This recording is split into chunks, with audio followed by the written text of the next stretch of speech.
Good evening, wrestling fans. My name is Johnny Bottles. To my left is Dr. Don Wayne. He's been asleep since probably about 9 o'clock last night. I was watching the Kenny Omega promo again. Sorry, my bad. Welcome to the Squared Circle Maniacs Pro Wrestling Podcast. Put down the Cheetos, put down the Red Bull, make yourself an adult beverage like we have right here, a little Fago Diet, and Rot Gut Vodka. Don, what are we imbibing today? Pills. Pills. For my Percocets and Diet 7-Up. God, that's his drink of his beverage of choice. Folks, there's a lot to unpack. There's a lot of wrestling news going on right now. And like we always say, the best wrestling stories are the ones that happen behind the scenes, in the boardrooms, in the back offices. So we're going to cover that right now. Don, what do you got? No, you go ahead. You want to lead this one, so I'm going to let you lead this charge on this one. You got it, so I know you want to pounce all over it. I'm going to let you jump all over this out of the gate. The big news coming out and the sweaty palms that are getting wrung right now in the Khan household, because it's getting real now. It's getting real. Let me set this up right now. Let me tee it up.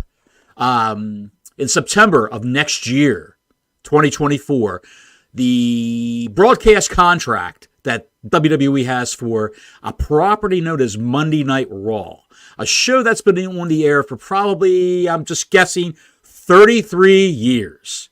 So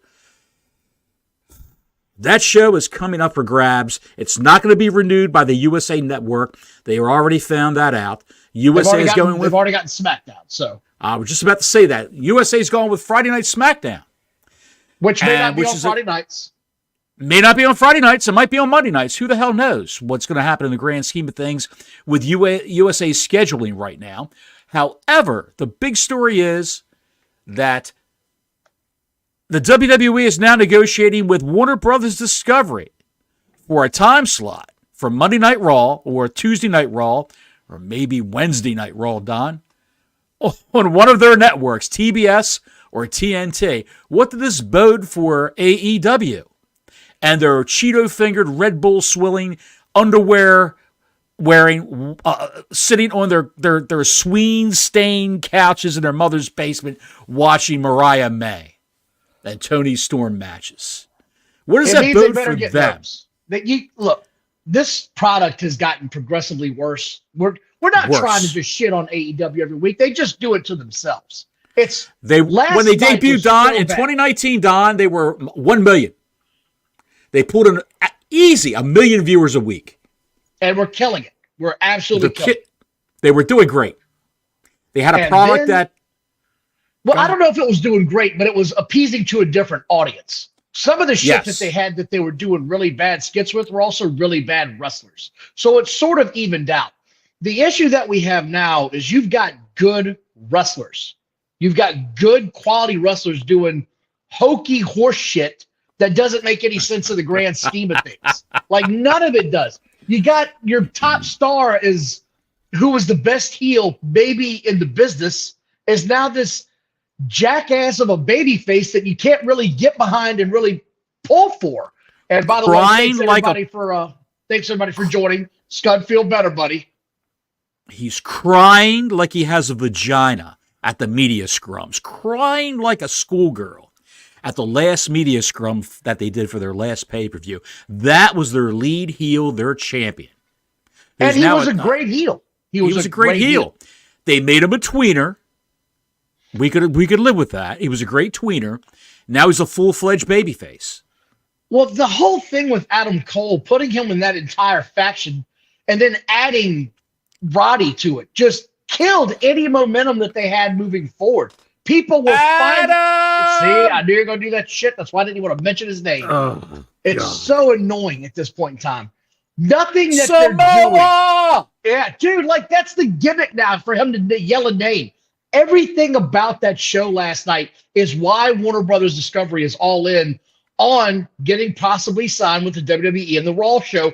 And there was a tweet that came out today where Eric Bischoff, and love him or hate him, Eric Bischoff, he knows enough about the business. He still knows enough about the business that when he puts something out there, I pay attention. And he said he's not convinced that Warner Brothers Discovery wasn't in on trying to buy WWE from Vince McMahon in the early stages, and they still want to be a part of that venture. I don't know about all that. I do. Dude, they have bought everything that's not nailed down in the past 10 years. Warner Brothers Discovery is buying up properties left and right. This would make too much sense. It's an automatic streaming win for them for their match shows. It's an automatic win. You get old school wrestling, which I watch all the time. I don't know if you do, but I love it. I go back. If I'm up late at night, I put on an old school match, and it's like a babysitter. Just go to sleep, little Don. Go to sleep to the sounds of Junkyard Dog and Hulk Hogan dropping leg drops and Ric Flair wooing the shit out of the crowd. Just go to sleep to that. And I'm out. And it works. It works like a charm. This shit. You're counting the Rick Martels jumping over the fence. I am. Rick Martel is jumping over the fence, and he's killing somebody in the street next to a bowling. 3 Rick Martels. 4 Rick Martels. And then Marty Jannetty comes in and kills somebody in the driveway of a damn bowling alley. Yeah, he touched my leg. What do you want me to do? I stabbed him and beat him with a rock. All right, Marty, you got to calm down there, buddy. But no, I think this is serious now. I wasn't sure how much I was going to pay attention to this whole story until it got later in life.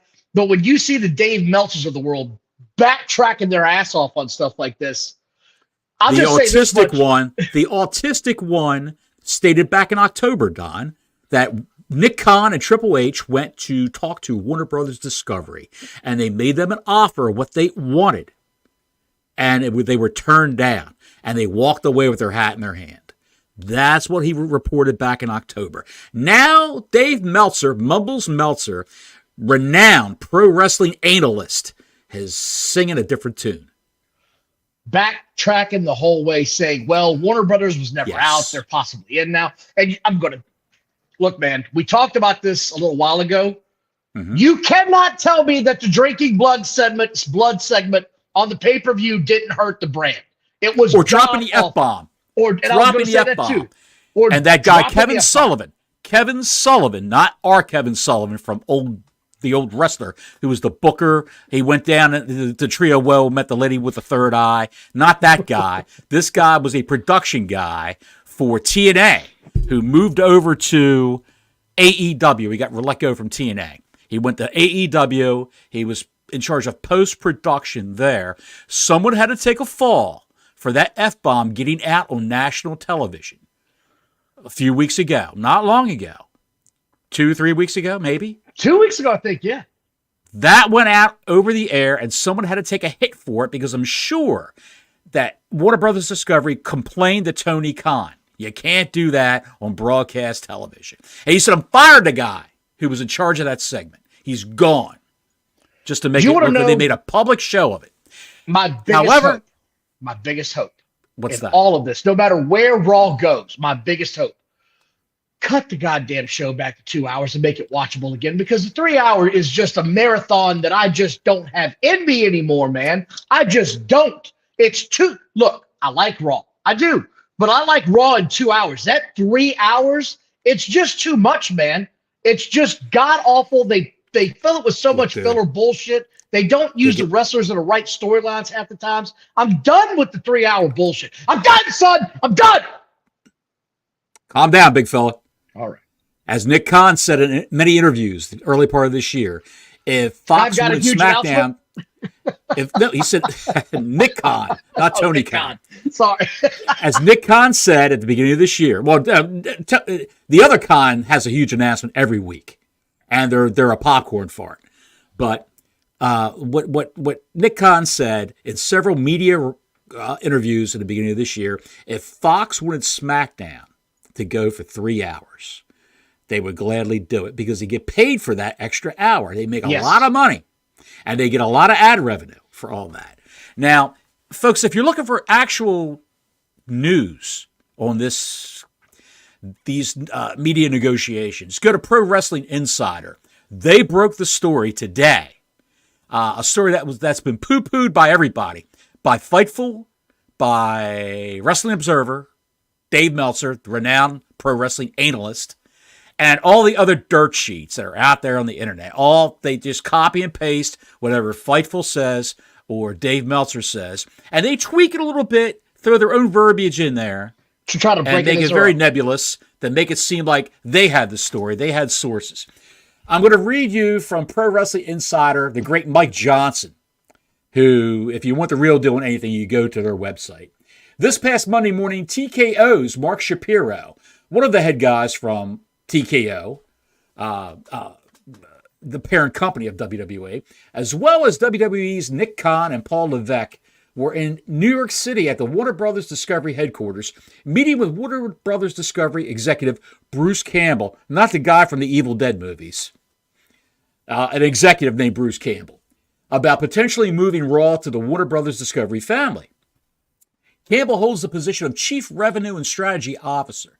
We're told that the WWE contingent met with Campbell for several hours Monday morning, with at least part of the meeting taking place in a conference room, usually reserved for David Zaslav, the head guy from Warner Brothers Discovery. Obviously, if a deal were to be made between those two entities, there would be massive ripple effects for the world of professional wrestling, specifically because I can name one. Yes. Warner Brothers Discovery's TNT and TBS have been the home for AEW programming since the fall of 2019. The belief is that AEW's current agreement with Warner Brothers Discovery runs through the end of 2024 television season. Now, what I think they will do, Raw does during Monday Night Football, Raw will do on the average 1.45 million people watching that show across the 3 hours. What I think they're going to do, Don, is they're going to move it away from Monday nights because they go with the makes the most sense. Makes the they most go to sense 1.8. to stop competing with the NFL. You're never going to beat that juggernaut ever. You can't compete with the NFL. You can't. Specifically with all the other avenues to watch NFL games on Monday, there's usually 2 games, right? Running? No, there's actually only one. That's why what Raw did this past week was so goddamn impressive. There's usually only one game on Monday night. Okay. One. Okay. They start the season where they have a doubleheader. This was the exception to the rule. They're trying something a little bit different. It's not even they were just competing with an NFL game. When you start competing with 2, man, and you still pull in an average number of like 1.45 million, that's a pretty strong showing on your product. I was impressed with Raw this past week. Yes. Even though it was 3 goddamn hours. They usually do 1.8. Somewhere around there. If it's a really, really hot show, they may even graze 1.9 when football's not in session, when football's not in season. So I think TBS will want a piece of that. They'll move it to maybe Tuesday, Wednesday. They won't put it on a day opposite NXT or opposite SmackDown, of course.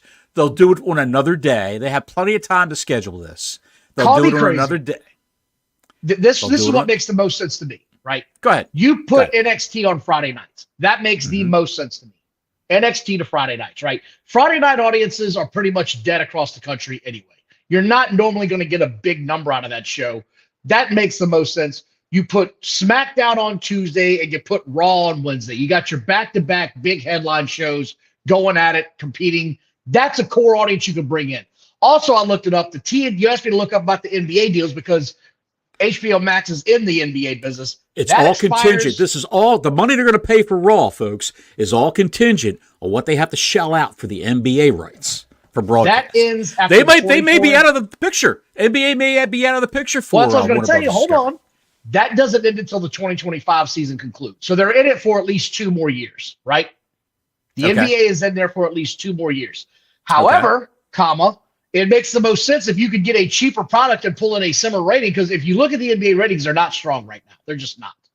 They're not AEW bad, but they're not particularly great either. So that's just what I'm seeing right now. If you can pay half and get about 2/3 of the audience, you're probably going to take that route. You're exactly right. And WWE is stronger for advertising purposes.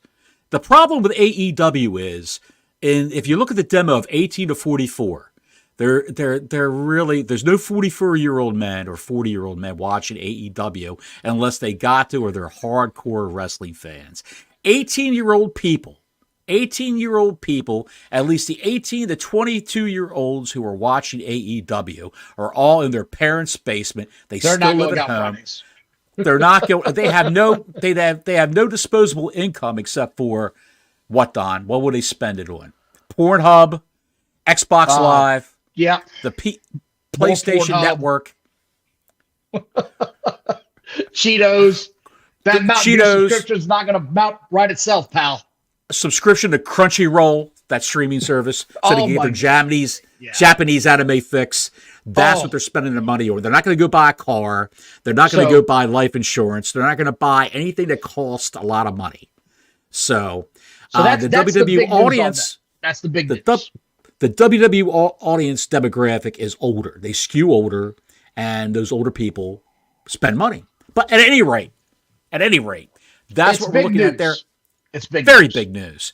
And people say, like Meltzer said on Wrestling Observer Radio, well, conceivably they could have Raw on one night and they could have Dynamite on another night and then Rampage and blah, blah, blah. The WWE does not play like that. No.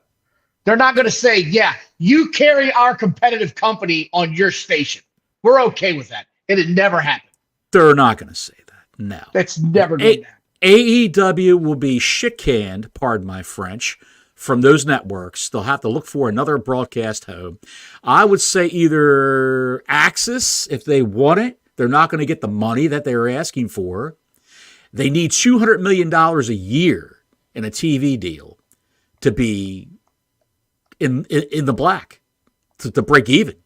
Well, yeah, pretty close to it. So that's the whole thing, right? Like, everybody's screaming, well, they could have it on the same channel. Do you think UFC would put up with Bellator MMA being on ESPN? You think for 1 second they'd be okay with that? Not a chance in hell. There's no way. It would never happen. No. It would. No. You're not going to make that mud show bullshit come in here and seat that fan into my product. There's not a chance in hell. We are the UFC. We are the premier league in this sport. Keep that trash on Showtime where it belongs. I don't need You're exactly shit over right. there. So You're there's exactly not a chance in hell. But that was the big news today about that. And the other big news, some of the ratings dropped this week. Ooh, I know NXT didn't do well. They're at a 6-month low with this last show they did. Well, look, it's NXT, right? I know you're a big fan of their product and you watch it. The truth is we're getting into the holidays. I'm not going out of my way to watch it. I don't know anybody else is either. I got a lot of shit going on. It's Christmas movie time, getting my family pumped up to open up some presents. We get into that little zone where, it's time to watch National Lampoons and stuff like that, baby. That's where I'm at. But what they've done with NXT, they've recorded the next 2 weeks of programming last night or this week. Smart. Yeah. That's smart. Yeah. Save some production costs. Because here in 2 weeks, nobody's going to be watching that shit the day after Christmas. Well, Triple H's attitude now is he wants the wrestlers to be happy, to spend time at home with their families. Yeah. It's a different era, folks. Now, Vince McMahon, you'd be working Christmas Day. You'd be working on a house show. Or if Christmas was on a Monday night, you would be at Monday Night Raw. To their credit, they've talked about this in the past. They would record the show, but the 26th, your ass is on the road. 100% the 26th, you're on the road, you're heading. Because they said that was when they used to do some of their biggest money. Because you've got all these people home with their families. What are you going to do? You want to sit in the house and look at 4 walls for 24 hours? You want to get out of the damn house where you kill each other? I know what I do. Right. And even in the movie business, theater business, Christmas week's always strong. But go ahead, Don. What else you got? So Monday Night Raw kicked off this week. And no, you were talking about ratings, Don. You were talking about ratings. Monday Night Raw. Let me get to it. Hold on there. Okay. They do 1.466 million, right? Which is, it's okay. I think that's pretty good against 2 Monday Night Football shows. I thought that was pretty strong. Absolutely. I saw the key demo. and the quarterly hour breakdown this week. They started off. I saw that too. Yeah. They started off hot. It was 158 at hour 8. And when they got to hour 9, it was around 153, 152, something like that. Quarter hour. Quarter hour, yes. But at the top of hour 9, the 5th quarter, CM Punk came out, and the damn thing jumped up to a 1.88, 1.89 number. Dude, I just said they almost got 300,000 fans over that for his one segment. And we talked about this months ago when he was on the AEW shows. There is a segment of wrestling fans that are just CM Punk fans, and they don't care about anything else going on in the product. They want to see their guy, and it's roughly 300,000 people. And that's what we just saw again. Now, let me ask you this question, Don. What do you attribute that to? What's the allure of CM Punk? Because he was a big star 10 years ago? I can tell you. It's a nostalgia factor. Like, they don't have Cena. There's no Undertaker. Randy Orton pulls a big number. Randy Orton did he's a big on number, TV. but he didn't do that. Right. He didn't do that number. That number's staggering. Right. 300,000 on the drop of a dime because you're like, CM Punk's coming out. I got to see this shit. I got to see, like Mussolini, got to see it. And here's why, and I'll tell you why. Because I am that fan base that 10 years ago when he walked away, my love for wrestling waned immensely. I would watch the pay-per-views or the PLEs on the Peacock, but I wasn't following it. I'd read what happened on Raw. I wasn't watching it. I'd see what happened on SmackDown on the summary. I'm not watching it again. I got other shit I got to do.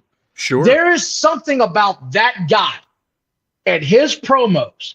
The pipe bomb started it all.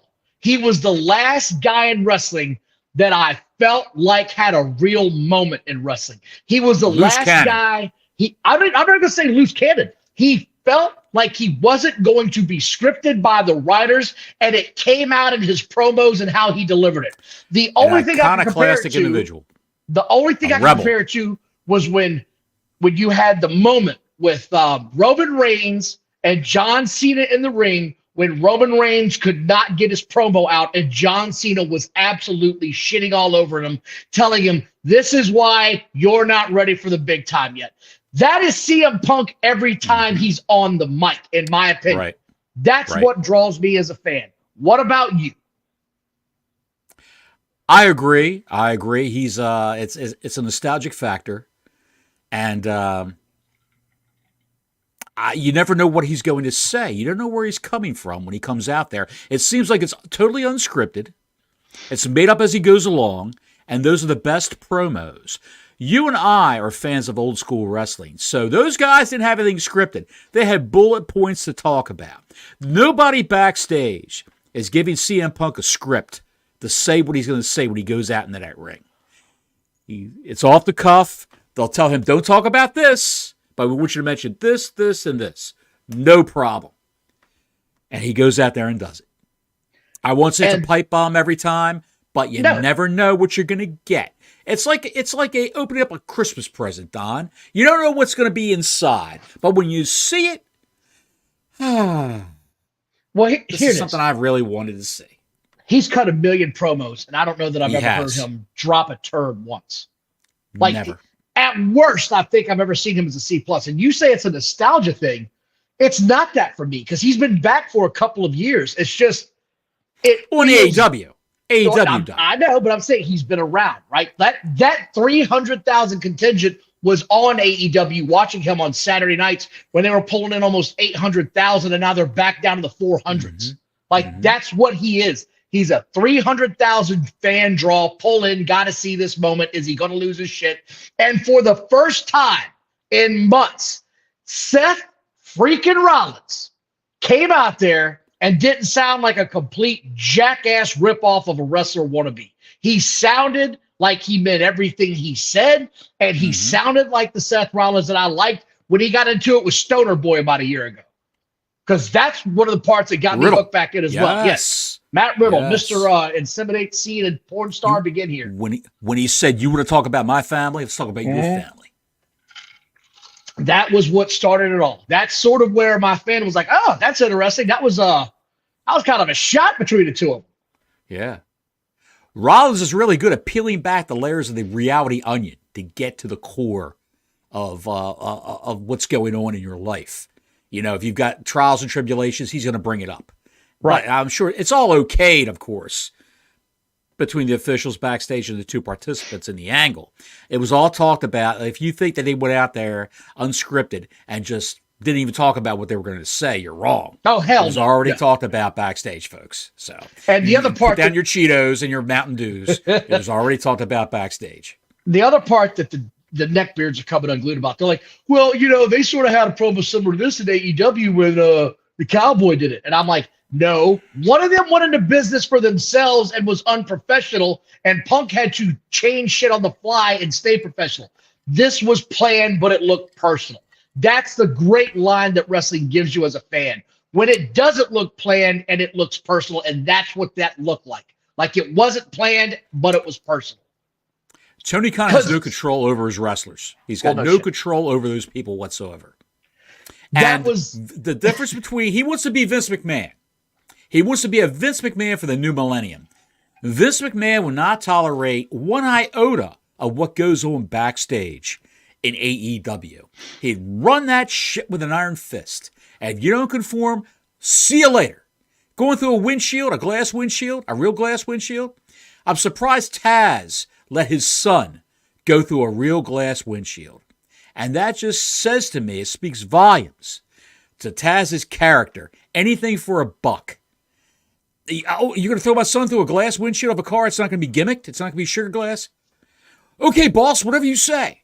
Come on, man. Good Lord Almighty. That's what they do, though. I mean, just... Good Lord Almighty. Vince McMahon wouldn't stand for a second of what goes on in AEW. And CM Punk came from that environment. 10 years of being in the WWE. And look how he is now. Look how he is now. Excited and to be back. Dude, I love all the dirt sheets online saying, "Oh, he's going to take over NXT." That's what he's in NXT Where working out. did you see that shit? You didn't see that? I didn't see any. I know he was on NXT working out because he was in that town. Was up and down Twitter that Jesus. CM Punk wants to go and take over NXT. And now Ringside News, and I love Steve Carrier, even though he's got a problem with the sauce. Sorry, Steve. I love Steve Carrier, but Ringside News reported CM Punk wants to take over NXT. Wrestling Incorporated. CM Punk wants to take over NXT. Cultaholic. Okay, I can't even. I'm not. Wrestle Talk. All the shit websites. I'm not. CM Punk wants to take over NXT. If that's what they're saying, happen. I'm not listening to any of that shit. That's Shawn Michaels is going to be running NXT until he's in his 70s and can't. He's going to be running straight. NXT until he can see straight again. That's how long he's going to be running NXT until he can see straight again. Now I can see Punk when he retires, going down there and helping train people, or even being a color commentator, which he's excellent at. I'd rather have him calling Friday Night SmackDown outside of Kevin. What's the kid's Kevin Patrick, if that's your real name. Meanwhile, in AEW land, they had their ratings come in, right? I can't wait to hear this. It wasn't terrible. It was 845,000.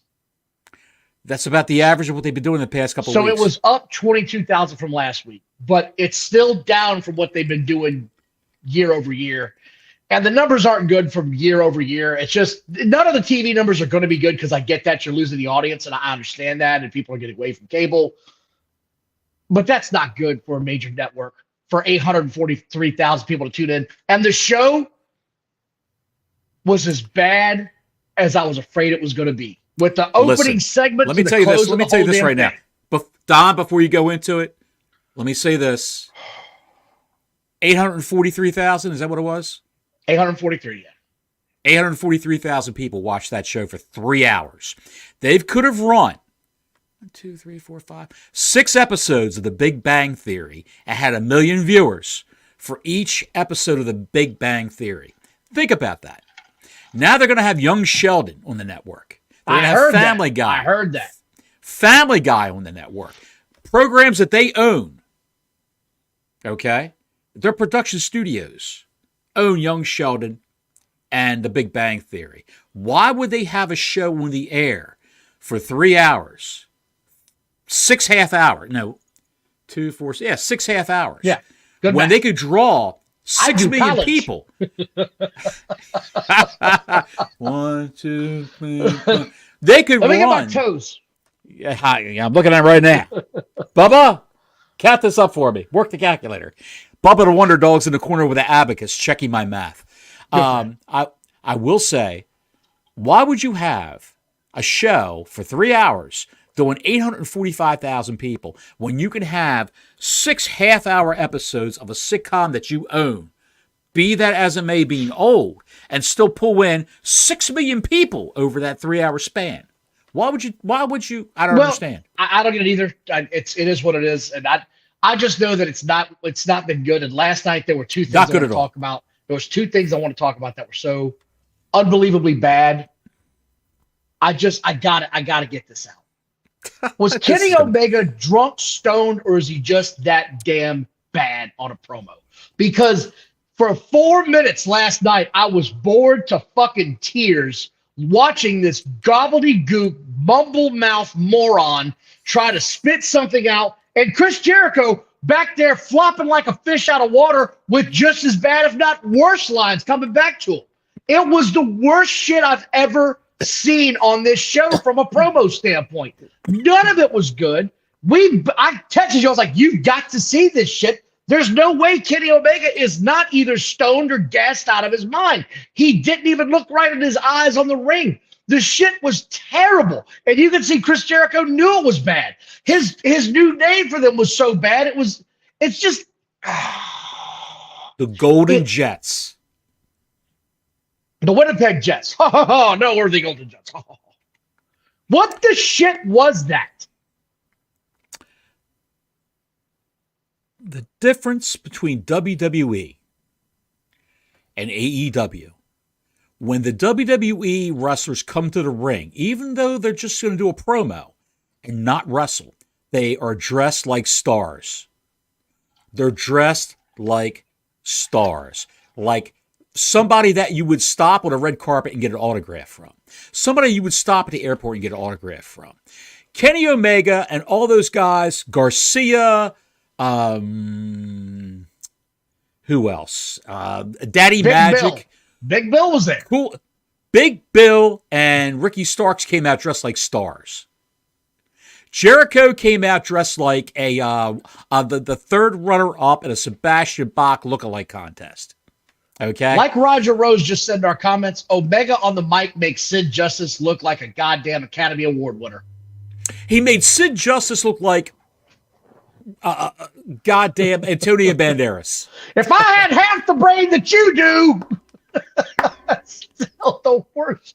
This promo was so bad, it beat that. It beat He looked that. like he was in line at the 7-Eleven to pay for his taquitos. It looked That's like what he he'd looked been like. doing lines at the taquito restaurant. He looked like he was burning a couple in the back room, smoking a left-handed Something. cigarette with Jericho. And Jericho knew that Omega was floundering out there. And did nothing to help him. He stood in the back and smiled because, okay. I hope they all see this. This guy's getting buried right now in live But TV. even when And he did buried his lines, himself. Bottles, yes, when he did his own lines, it was terrible. Like the line was so bad, he shot back at him. That fell flat. Yeah, kind of did. Yeah, it was just, dude, the hell was that, man? God, it was so bad. It's the shits, Don. It's just And there's the people shits. online defending it, Bottles. They're defending that whole segment like it was good. Kenny Omega's not the first one to come out like that, Don. Dressed like he's ready to get the carts at the latest Save-A-Lot. Really You know what I'm did. saying? He's He not really the cart. did, man. He was dressed like the cart boy at Save-A-Lot is what he was dressed All like. he was missing was that safety helmet, and he was ready to go. The He was safety ready to helmet roll. and the safety pads, and he was ready to go. The reflector vest, the yellow reflector vest, so you don't hit him in a parking lot while he's pushing 20 carts up to the front of the store. My It God. was terrible. They all come out and they look like shit. Every single one of them, except for Ricky Starks and Andrade.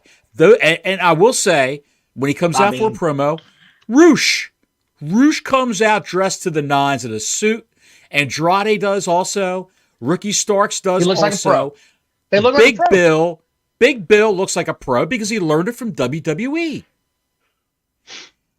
It's cut rate, low rent wrestling, which belongs on Access TV. It belongs on True TV or Pop TV is where it all belongs. I can't believe I will not sit here and let you discourage the good goddamn name of Pop TV. the home of Schitt's Creek. You used to be able to see God. Schitt's Creek on there. A beloved sitcom Which, by by many the people. way, I've great never seen an show. episode of Great it, show. but Oh, it's is it good? hilarious. I've never It's seen hilarious. it. Even though I love Eugene My Levy. mother loves that. My mother loves that show, which is what got me off because it's got some colorful language. So you'd enjoy it. Okay. I have to go check it out. This I have to go thing look that up, was- folks. I had to hunt down Schitt's Creek. God, it was so. This promo was bad. I don't want to. I don't want to. When that was overdone, I told you what happened. I fell asleep. Yeah, It was a snoozerama. Well, I fell asleep after it was over. you missed the other part that I want to talk about. Tell me. Riho came out. Dressed like goddamn Chun-Li from Street Fighter. I cannot make this up. Kenny Omega has got a fascination with video games and Asian culture women, and he literally had her dressed up like a video game player. I've never seen this shit. You do know Riho was his girlfriend. Just throwing it out there. I've heard rumors, but I don't know.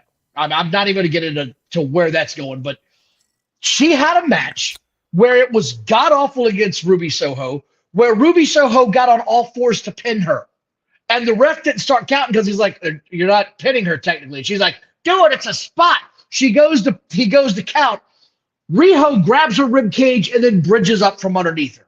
Worst shit. I was like, I'm done. Riho weighs 75 pounds. She's 75 pounds soaking wet. It's totally unrealistic. I've never seen a Japanese woman with a nose like Danny Thomas, if you remember Danny Thomas. She's got a nose like Foghorn Leghorn. Okay? I've never seen a Japanese girl looks like that. Especially if she's swapping bodily fluids with Kenny Omega. Allegedly. I'm not getting into that. Allegedly. I said allegedly, Don. I said allegedly. It's the shit. She doesn't belong there. She's been out since March. She hasn't, her last appearance in AEW was in March. Why does she get a championship shot? That's all I want to know. Ruby Soho's probably counting the days when the AEW contract expires, or she's counting the days down to September of 2024. That's what she's doing right now. Because I guarantee you that Paul Levesque will take her back in a heartbeat. Larry the Hitman said his dog is bigger than Riho, or he had a dog bigger than Riho. It was the worst shit I've ever seen. I fast forwarded because I couldn't stand it anymore. Getting to the end of the show, I'm like, all right, just let me see who wins this final match. Get to the end of my DVR, and the goddamn thing ends with no ending. They did the overrun again and didn't plan it out again. Once again, they don't plan on their overruns. Once again. I've got YouTube TV. We talked about this before. Brian Alvarez, another renowned wrestling analyst from the Wrestling Observer website and the Figure 4 Daily. He's in bed with Dave Meltzer. They're business partners, and he does the Wrestling Observer live show every day at 3 p.m. Eastern time. I don't know what, I guess it would be noon Pacific where he's at in Seattle. And he even complained a couple of weeks ago, where we actually talked about this, that YouTube TV is not carrying the overrun. And I told you, I saw the complete overrun. I saw this whole thing done. The whole thing was over.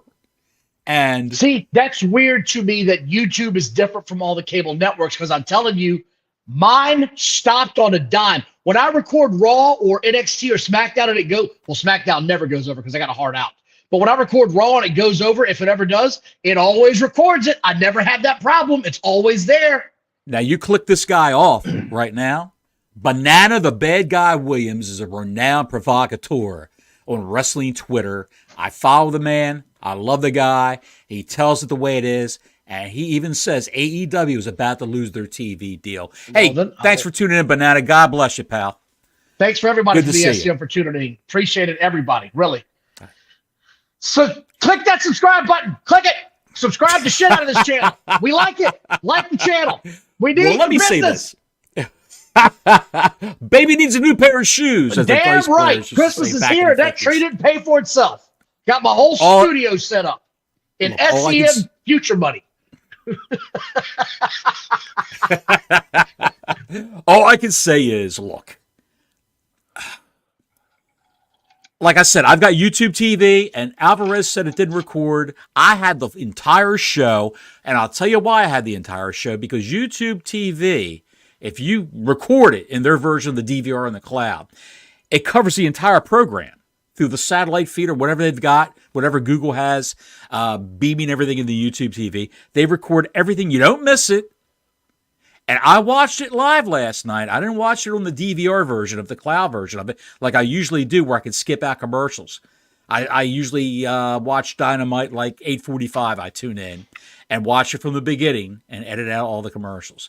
So I'm going to do it live this time just to be miserable. And oh, you got your wish, baby. I want to be miserable like my friend Don, my good friend Don. And I went ahead and watched it, and I saw the entire show. I didn't. He had an overrun of 5 minutes. He said, but you watched it live. You said, right?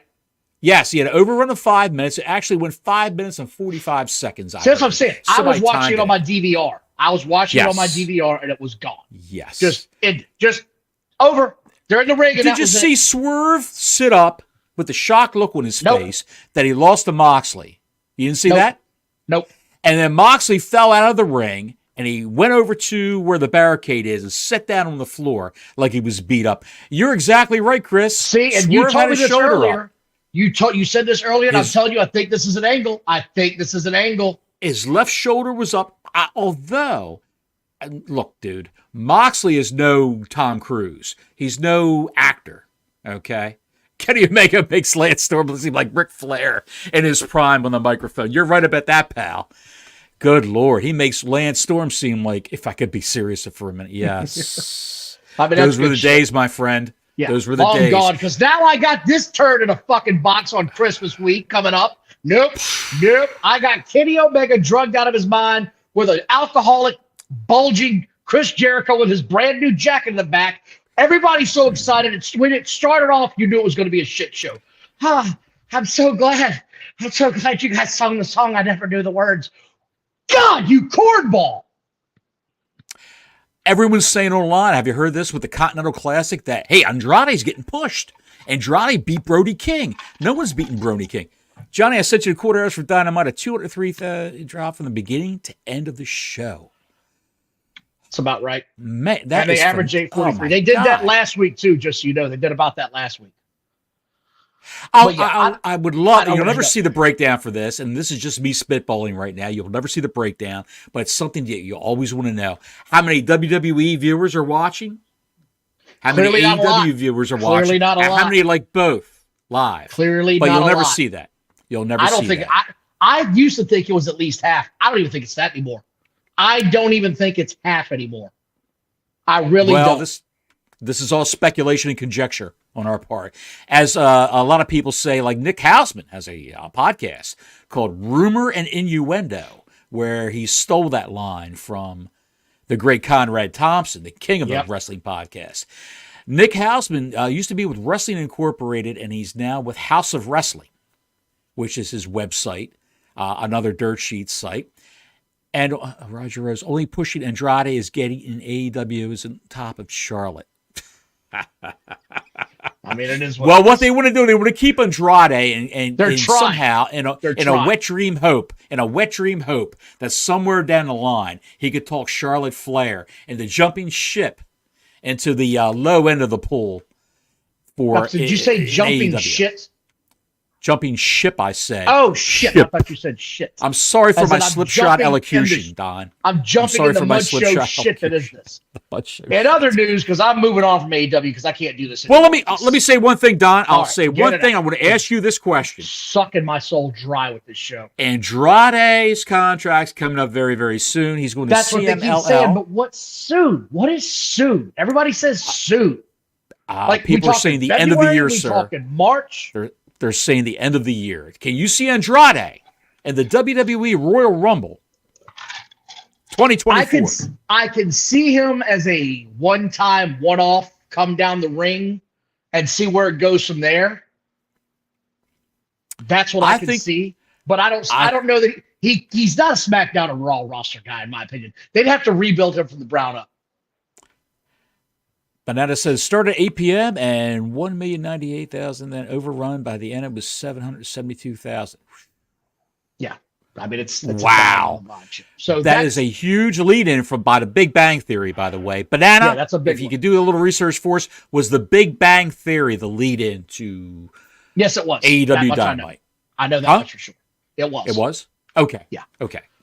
Well, look, if you're married to Charlotte Flair, You're in AEW hating life. Charlotte You Flair's really in the like WWE. this guy. Like, you like this guy a lot. You like him way more than I do.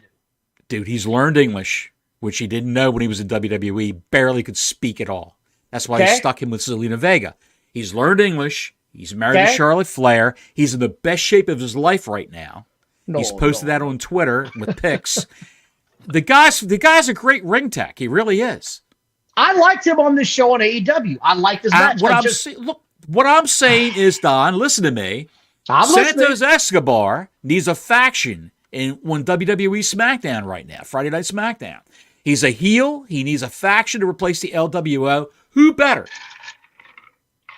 than Andrade? Manuel Andrade. Who better? I don't know. The wife's there. She's paved the way. She's talked to Paul Levesque, Triple H, if you will, about him coming in. If you don't think that's not true, you're a freaking idiot. Of course they did.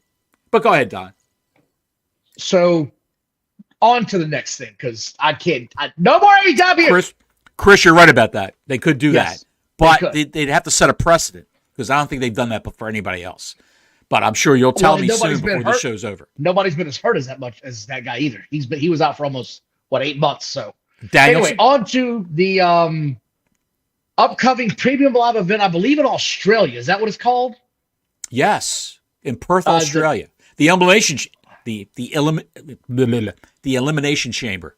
There's my slipshod elocution again. But go ahead. Is that what it is? That's going to be the one that's in Australia.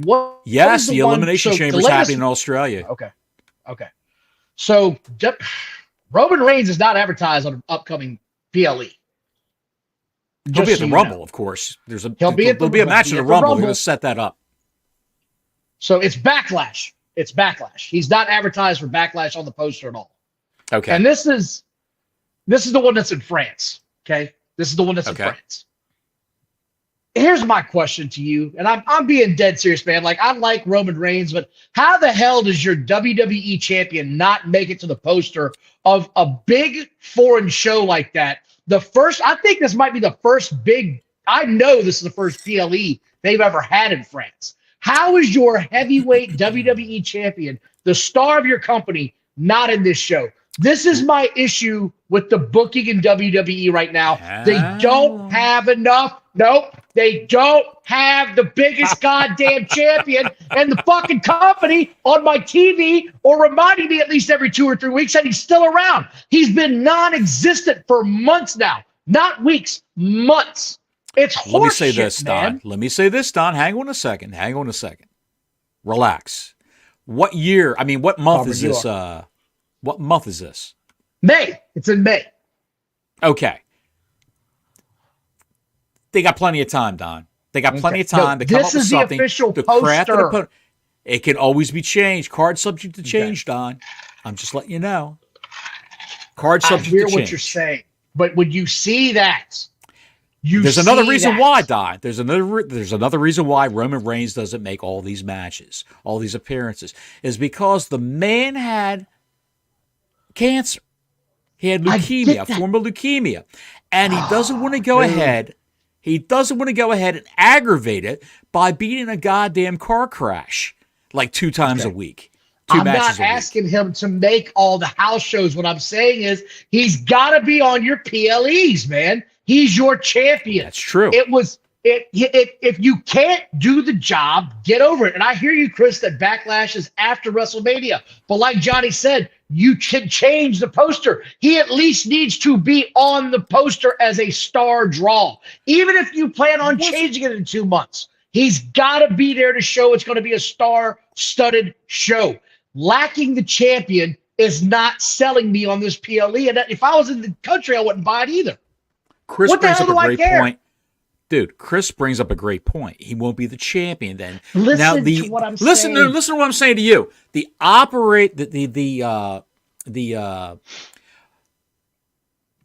plan was for Roman Reigns to drop the title to somebody at WrestleMania and then go to Hollywood and be in a couple of movies. He's got some like B movies, direct to streaming sort of things. He's got them lined up already. 2 of them that I know of. And he's not playing the lead. He's playing like a bit part or whatever, but he's still got his hand in. Hollywood. That's what's going to happen.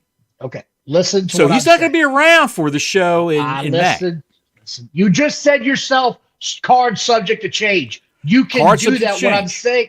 Okay. They start the NFL season every goddamn year, right? Do you think they just show the contenders for the title for the NFL championship that year in their big pregame speech? Or do you think they show the defending champion first? What happened to the nice, pleasant Don? Oh, no. Calm down. Because this is bad. This is terrible. You put your champion on the poster and you advertise them. And if it changes after Mania, you put on there, big change, new champ. Let me say this, Don. Hard. Who do you see as a star on the same level as Roman Reigns? CM Punk. Cody I think Rhodes, CM Punk's going to be taking a flight to. Right. I think those three will be taking a flight to Paris, France, or wherever this is taking place in France. They'll be there. They're on a par with Roman Reigns. Roman Reigns can sell a beating he's going to get at WrestleMania, or be off for a while. Then he's probably come back around, I don't know, SummerSlam, Survivor Series, and be another threat. But I think that what they're going to do is they're going to build up another bloodline with a new head of the bloodline. Who can that be? But we'll talk about that when it happens. I don't know. But they've got, I'm looking at it right now. I mean, they got Bianca, Orton, Cody, Rhea, Seth Rollins, and Becky's on the cover. All main eventers that you just mentioned. And yet there's only one WWE men's champion on this poster. Only one. One superstar you never mentioned. Who? LA Knight. Yeah, but he's not a champion. Well, I'm just saying. LA Knight's, hey, number one merch seller behind CM Punk. And I'm just saying, put your champion on the draw. Put him on the poster and get the fans interested. Thinking, so you're going to advertise Roman Reigns to be there, knowing he's not going to be there, and you're purporting him to be the champion in May. That would be a hell of a spoiler for WrestleMania. You're purporting him to be the champion today when you put the poster out. Like you said, card subject to change. True. It's always said that. I'm just saying, look. If he's got a wild hair up his ass, Don, he can still appear. Marketing perspective, right? This is who's on the poster. Let's go down. Tell me who's on the poster. I just told you again. All of them. That's it. Okay, all of them. Okay. What more do you need? One of those people will be the champ in May. Is CM Punk on the poster? He's not on the poster. Card subject to change. They can still put him on the poster. Thank you. They can pull it. They can pull it. It just doesn't. They're also advertising the SmackDown show, by the way, for the Friday that they're in France. So, look, man, there's no Roman Reigns on that one either. So I get that he's probably not going to be the champ, but you need to advertise the champion. Whoever your current champion is, you put him on there. Right? Do you want him? How do you know he's not on the poster already? I'm looking at it. Is Cody Rhodes on the poster? Yes. Right there's your current champion. There's your current champion at that time. That's your current champion. Today, he's not. So if you talk about spoilers and he is a champion, that's an ultimate spoiler right there, pal. That means CM Punk didn't win and Cody Rhodes did. You're a company that's advertising for the future, months ahead. In a foreign market, you've got to do things like this, and you can't go ahead and have Cody Rhodes there with the championship title over his shoulder, or CM Punk with the championship title over his shoulder. He can't do that. Because that would give it away. It's a WrestleMania spoiler. Even though we all know the story is going to be finished for Cody Rhodes at WrestleMania. I think you're going to have something pretty major upset at WrestleMania, to be honest. Punk? I think as we get closer, I want to get into it, but I've got an idea on how they're going to do this. We'll talk off the air about that if you want. I got an idea. Okay. What else? I think there was one other thing. These sons of... Oh, yeah. I want to talk about this. Okay. Did you see the Big Little Brawlers is coming to TV? Don't tell me this is a little person. It is exactly what it sounds like. It's exactly what it sounds like. Are they billed as dwarves, midgets, or little people? What are they billed as? Big Little Brawlers focuses on Micro Wrestling Federation, described as one of the most successful little promotion leagues in the world. Set in Pigeon Forge, Tennessee, it revolves around Piggy Shortcake. What did you just say? Pygmy Shortcake? Let me read this shit again. Pinky Shortcake Pinky Shortcake. Okay. and Psycho, S-I or S-Y-K-O, Ivar the Micro.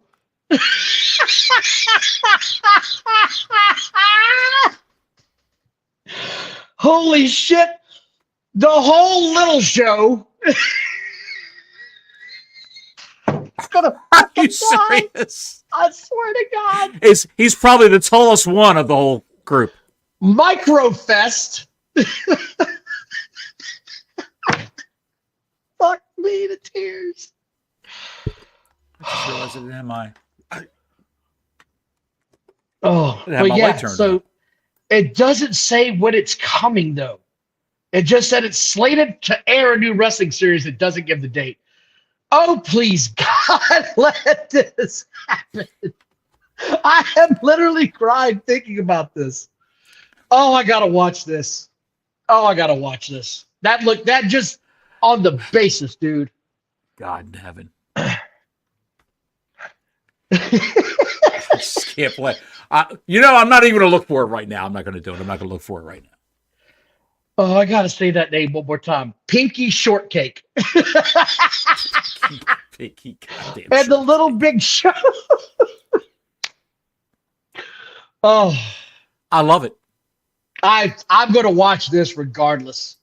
I've got to see little people fly across the air. I've got to see it. Max Mini and WWF. Yes. Yeah, I remember yes. I remember the Matadors. Los Matadors. Yeah, I remember those too. Yeah. And what was the name of their little mascot who was a bull? What was his name? I cannot remember. He was another mini wrestler from Mexico who was. Yeah, the guy was excellent. Remember. Yes. Dude, he had a match with Hornswoggle at a pay-per-view that was off the charts. People raved about it. Moonsaults galore and all kinds of craziness. Was it like Minitar or something? El Torito, as El Torito. Chris said. El Torito. Yes. Well, I am looking through. Banana Williams sent me the quarter-hour breakdown for AEW Dynamite. Would you like to peruse this? I'm going to close my ears. I'm done talking. Go ahead. I'm done talking about AEW. 1,000,098, which is a character. Look at that, Cliff. Dude, don't tell me the Big Bang. I hate that they're giving them that number. That's not their number. That's not their number. Start recording the show 5 minutes into the run. That 15-minute overrun of the the 15-minute overbleed of viewers for the Big Bang Theory, where people are deciding what they're going to watch next, really figures a lot into it. People are getting up, getting another beer, taking a squirt, thinking what they're going to watch next, and right around 9:16. What is that? 9:16. Okay, so that's the real number. 9:16 is real number. By the way, new show. No. It's 1,000,098 when this show starts, and around 9:16 8:16, it drops down to 868,000 viewers. See, that's the real number to me. That's the real number. Absolutely. That's how I look at Raw the same way. If you look at Raw's quarterly breakdown this week, it started off at like 1.58 and was like 1.55 in the first 15 minutes. It stayed almost the exact same. Now, if you look at this legit, if you take the Big Bang Theory crap out of the mix, the actual number where they peaked was 888,000 in the top of the next hour, the second hour, where Kevin Ross and Marshall Von Erich came out, the Von Erichs. They were out where they for a wasted that segment. Not even a cup of coffee, pal. A sip of coffee. God, they were out for. Huge movie coming out. Huge movie coming out next Friday. And that's how they treat them. That's how they promote that movie. And then you've got the Kenny Omega, Chris Jericho, Ricky Starks, Big Bill live promo. And then while that was happening, it crashed to 804,000.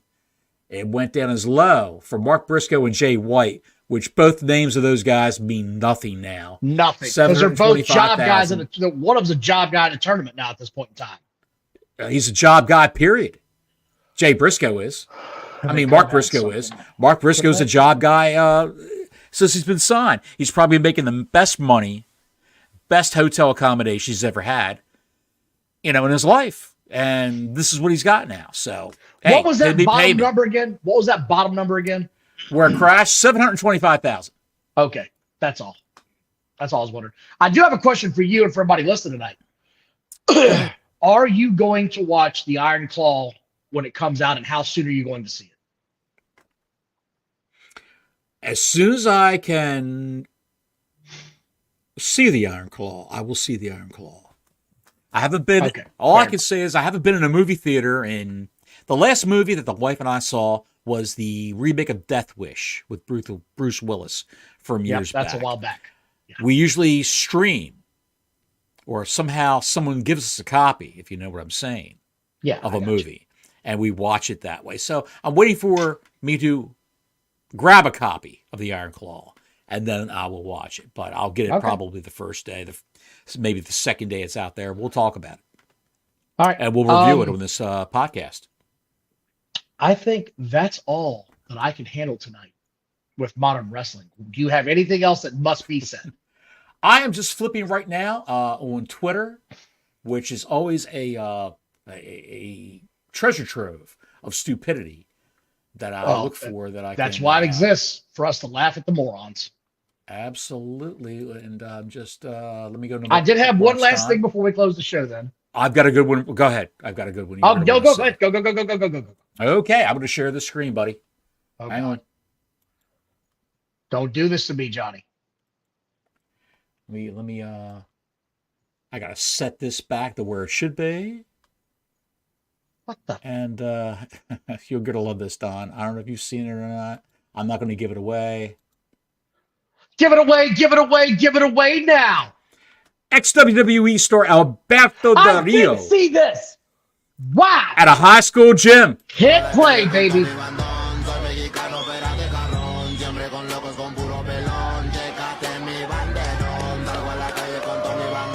Holy shit, what a sellout.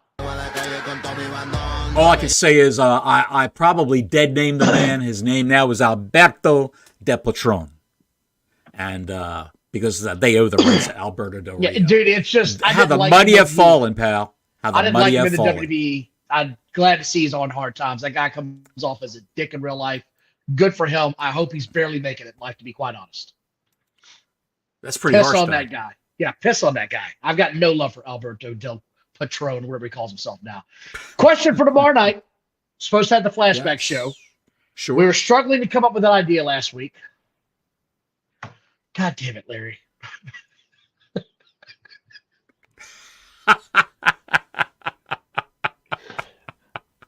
Larry says, yes, Larry. People standing in the Arby's bathroom that were to see that show. You could always count on Larry for some Louisiana goodness right there. There's going to be something. Tomorrow's show, Flashback Friday. I was thinking about this long and hard earlier today. What about a tribute to the ultimate job guys? The best job guys out there in the 80s, the 90s, whenever. Could be Barry Horowitz. It could be Jim Powers. No names. It could be... No names. No names. Monkeys. Well, I wasn't going to go there, but they're on my list. So I was thinking about maybe a little half-hour show on that. Ultimate job guys that every time you saw, you recognized them. You didn't know who the hell they are behind the scenes. You didn't know where they came from, but you knew what was going to happen every time they got on that television. Asses were about to get kicked. And God forbid, if you're in there with the Steiners, one of them was always going to break their neck. So that was my thought. What do you think about that for tomorrow? I think that's a great idea. All right. Giving a little love to the guys who live by the motto, pin me, pay me. Thinking about you, Bobby. Who's Bobby? Your boy. Who? Star Maker.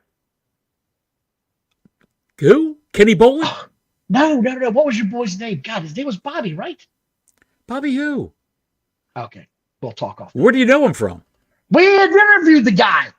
Oh, Bob Starr. Jesus Christ, Bobby Starr, Playboy yes. Bobby Starr. Yeah, if you would have said Bobby Starr, I would have known exactly who you're talking about. Bobby's a common name. It could be Bobby Goldsboro for all I know. There's only one Bobby goddamn Starr, and you know it. God, yeah, of course, there's only one Playboy. Even Hollywood Scud's Playboy like, Bobby look Starr. At Scud. Even Scud's like Starr. He knew it right. You know, away. we gotta go and get him back on the show. I'd like to have Bobby Starr back, talk some more shit. I'd like to. let him know exactly what I think of Chris Jericho. I'm sure he could tell you stories about Chris Jericho. Oh no, he's got a high opinion of him, pal. He's already let me know. I have to go back and watch that show. Yeah. Hey guys, thank you for watching tonight. Please, like we said, like and subscribe. It helps the algorithm for the show. We've got a football podcast that we do on Tuesdays. Check us out there. Johnny Bottles has pissed off anybody who likes rock and roll music for the next 10 years with his podcast heard around the world. Over 2,000 views in a week. It was pretty damn special. It's probably at 3,000 right now, pal. I told him when he did it, it was a good show. I didn't think he was brutally harsh in any way, but dude, when you start talking about people's icons, they get upset about it, man. We've got a podcast here called Classic Rock Echoes that I would do with Motorhead, who's not here tonight.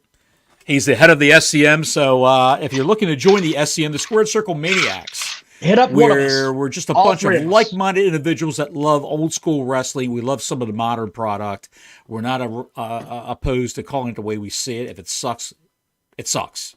Hit up either me or Johnny or Motorhead about joining. We'd like to talk to you guys.